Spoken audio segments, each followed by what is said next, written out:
Hello, আসসালামু আলাইকুম। Welcome to my channel Rimjhim blog. সবাই কেমন আছেন? আশা করি সবাই ভালোই আছেন।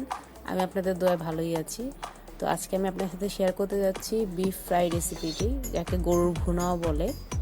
তো এটি খেতে খুব মজার হয়। তো চলুন প্রথম দেখে নিই আমরা এটা বানাতে কী কী লাগবে।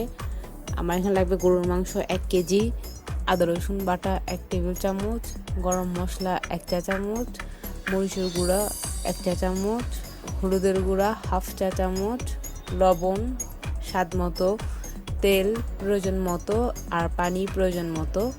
এটি আপনারা চাইলে মুরগি দিয়েও করতে পারেন। আমি এখানে গরুর মাংস দিয়ে করেছি, কারণ গরু বিফ ফ্রাইটা খেতে আসলে খুবই মজার হয়। আর এটা আপনারা চাইলে রুটি, নান, পরোটা, পোলাও বা ভাতের সাথে খেতে পারেন। আর এটা আমি খুব সিম্পলি করার চেষ্টা করেছি, যে আমার ঘরে যা আছে সেটা দিয়ে আমি এই বিফ ফ্রাইটা রান্না করেছি। এক্সট্রা বা ওরকম কিছু দেইনি, জাস্ট ঘরে যা ছিল ওগুলো দিয়ে আমি রান্না করেছি। সিম্পলি রান্না করার চেষ্টা করেছি, যেন খুব হঠাৎ করে মেহমান আসলেও যেন এটা রেডি করে দেওয়া যায়। তো চলুন দেখিনি এটা আমি কিভাবে করেছি। তো প্রথমে আমি গরুর মাংসগুলোকে ছোট ছোট করে পিস করে নিয়েছি, আর এগুলিকে ছেঁচে নিচ্ছি। তো আপনারা চাইলে একটু বড় করে পিস করতে পারেন, কিন্তু আমি একটু ছোট ছোট করে পিস করে নিয়েছি এবং এগুলোকে ছেঁচে নিচ্ছি। তো এটা ছেঁচা হয়ে গেলে আমি এটাকে ভালো মতো ধুয়ে আমি প্রেশার কুকারে সব মশলা দিয়ে আমি এই মাংসটা সিদ্ধ করতে দিব। তো প্রেশার কুকারে দিলে হয় কি, গরুর মাংস খুব তাড়াতাড়ি সিদ্ধ হয়ে যায়, আর সময়টা খুব কম লাগে, আবার খুব ইজিও হয়ে যায়। তো এই জন্য আমি আজকে এই গরুর মাংসটা প্রেশার কুকারে রান্না করব। আপনারা চাইলে নর্মাল প্যানেও এটা করতে পারেন, নো প্রবলেম। তা আমি প্রেশার কুকারে করতেছি যেন এটা খুব দ্রুত, মানে খুব তাড়াতাড়ি করতে পারি আর খুব ইজিলি যেন হয়। তো আমি এখানে প্রেশার কুকারে গরুর মাংসগুলোকে দিয়ে দিয়েছি।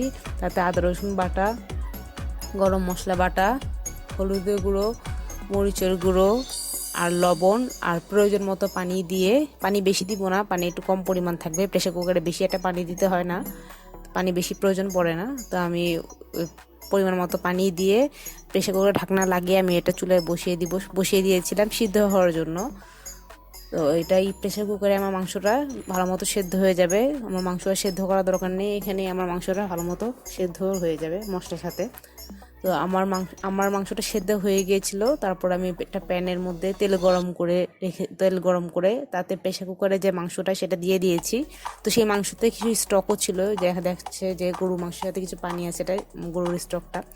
তো আমি এই স্টকটাতে তো মশলাও আছে গরুর সাথে। তো আমি পুরোটাই মাংস আর স্টক সহই আমি তেলে ঢেলে দিয়েছি। তো আমি তেলের মধ্যে এখন এটাকে ভুনো ভুনো করে নিচ্ছি। আমার তেল এই যে পানি শুকিয়ে আসছে, আর মাংসটাও ভুনা ভুনা হয়ে আসছে, তেলটা ছেড়ে দিয়েছে। আর মাংসটা দেখেন ভুনা ভুনা হয়ে আসতেছে। আমার মাংসটা যখন এই তেলে ভুনা ভুনা হয়ে যাবে, তখন আমি এটা নামিয়ে নিব। আমার মাংসটা তো অলরেডি সেদ্ধ করা মশলা দিয়ে, তো এই জন্য আমি এখানে শুধু তেলে এটাকে ভেজে নিচ্ছি ভালো মতো।